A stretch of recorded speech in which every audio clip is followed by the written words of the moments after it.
అస్సలు జయ శ్రీరామ్. హరే కృష్ణ. ఎస్ వస్తే ఈ ప్రాకులాట మనకి ఎందుకు? ప్రతి ఒక్కరూ దేనికోసమో ప్రాకులాడుతున్నాం. ఏదో కావాలి, ఏమో చేయాలి. మనకి ఏదైనా జరిగితే బాధ, మనకి ఇతరులు చేస్తే నొప్పి పడతాం, బాధపడతాం, ఆలోచిస్తాం, వేదన పడతాం. ఎందుకు ఈ కర్మ?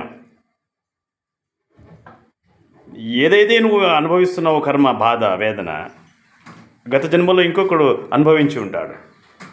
ఆ కర్మనే మనకు రిపీట్ వచ్చింది. ఇది యాక్షన్ టు యాక్షన్.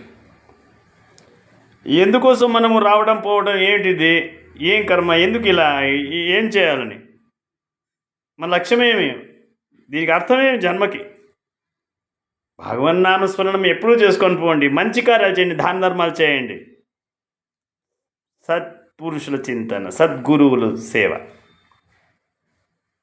అన్నీ ఆధ్యాత్మికంలో ఎన్నుంటే అన్ని ప్రయత్నం చేయండి. కర్మలన్నీ తొలగిపోతాయి.